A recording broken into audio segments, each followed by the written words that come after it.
தோடுடைய செவியன் விடையேறி ஓர் தூவெண் மதிசூடி காடுடைய சுடலை பொடி பூசி என் உள்ளங்கவர் கள்வன் என திருஞான சம்பந்தர் நேரில் பார்த்த அதே உருவ சிவன்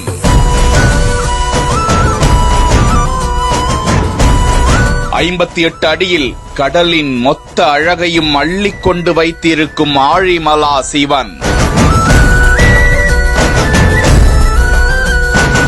அவன் அருளால் 23 வயதில் தொடங்கி 7 ஆண்டுகளாக பார்த்து செதுக்கிய 5D சிற்பம்.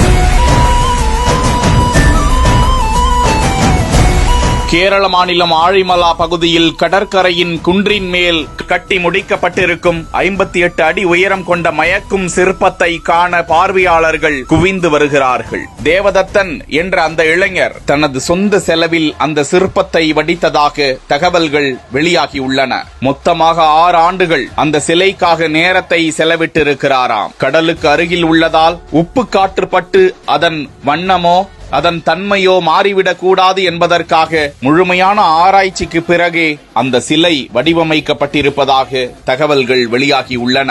அந்த சிலையின் உருவம் குறித்து வெளியாகியுள்ள தகவலில் சிவபாத விருதையருக்கும் பகவதியாருக்கும் மகனாக தோன்றிய திருஞான சம்பந்தரை சீர்காழி தோணியப்பர் கோவில் குளக்கரையில் அமர வைத்துவிட்டு அந்த தம்பதியர் நீராட சென்ற போது சம்பந்தர் பசியின் காரணமாக அழுதாராம். அப்போதே அவர் ஒரு தெய்வ குழந்தை என அறிந்து கொண்டு அவரது குரலை கேட்ட சிவன் பார்வதி தேவியிடம் குழந்தையின் அழுகையை போக்க ஞானப்பால் ஊட்டுவாயாக என அருள அன்னை பராசக்தி குழந்தையின் அருகே வந்தாளாம். சம்பந்தரை வாரி அணைத்து முத்தமிட்டு மகிழ்ந்து மடி மீது அமர்த்தி கொண்டு பாலினை பொற்கிண்ணத்தில் ஏந்தி சம்பந்தரின் கண்மலரிலே வழிந்த நீரை துடைத்து பால் அமுதத்தினை ஊட்டினாளாம். பிற்காலத்தில் திருஞான சம்பந்தர் தான் கண்ட சிவனின் அந்த அடையாளங்களை தோடு உள்ள செவியன் எருதின் மேல் ஏறி வந்தார். ஒரு தூய்மையான வெண்மையான நிலவை தலையில் சூடியிருந்தார். சுடுகாட்டில் உள்ள சாம்பலை பொடியாக உடலெல்லாம் பூசியிருந்தார்.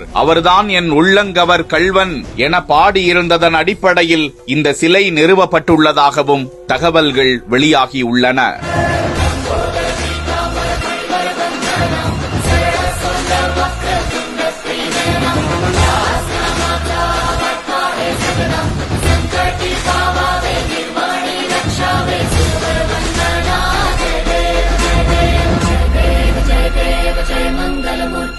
श्री मंगल मूर्ति दर्शन मात्रे मन कामना पूर्ति जय देव जय देव जय देव जय देव।